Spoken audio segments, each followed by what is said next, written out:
Fascist Awami League শাসনের দীর্ঘ ১৭ বছর পর দেশে প্রত্যাবর্তন উপলক্ষে লন্ডন বিএনপির সাবেক ক্রীড়া সম্পাদক ও আরাফাত রহমান কোকো ক্রিকেট স্মৃতি টুর্নামেন্টের কোঅর্ডিনেটর ও সাবেক শ্রীমঙ্গল কলেজ ছাত্রদল নেতা সরফরাজ আহমেদ শরীফকে শ্রীমঙ্গলে বিশাল গণসংবর্ধনা দেওয়া হয়েছে। বুধবার বিকেল ৩টায় শহরের রেলওয়ে স্টেশন এলাকায় শ্রীমঙ্গলের সাবেক ও বর্তমান ছাত্রদলের নেতৃবৃন্দদের আয়োজনে এই সংবর্ধনা দেওয়া হয়।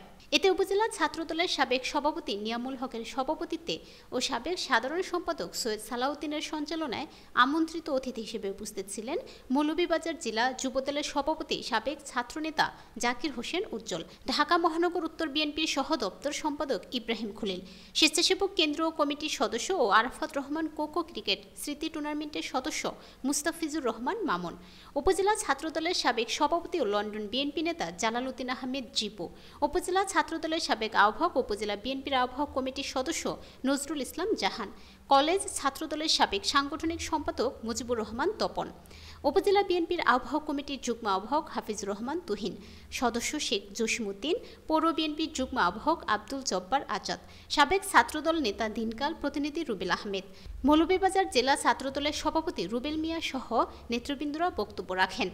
সবাই বক্তারা বলেন, দীর্ঘ ১৭ বছর শরফু লন্ডনে অবস্থান করে সেখানে ফ্যাসিস্ট হাসিনার বিরোধী সকল কর্মসূচি পালনে অগ্রণী ভূমিকা পালন করে। এ সময় শরফু তার বক্তব্যে বলেন, দীর্ঘ ১৭ বছর লন্ডনে থাকায় তার পিতার জানাজায় শরীক হতে পারেননি।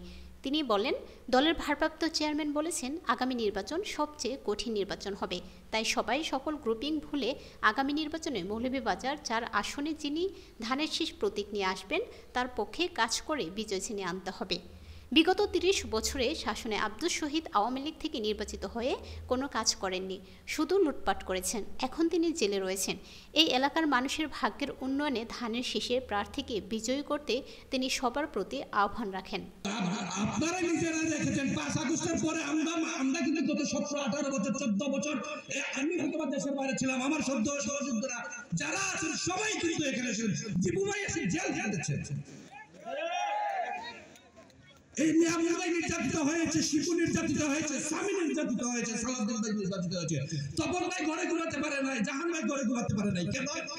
আপনারা জমিয়েছিলেন, তারপরে তারা মাঠ ছাড়ে নাই। আর আজকে আওয়ামী লীগের একটা মানুষ দেখেন যারা নির্যাতিত করেছিল আমাদেরকে, তারা কি আছে? আমাদের কেউ মেরেছে?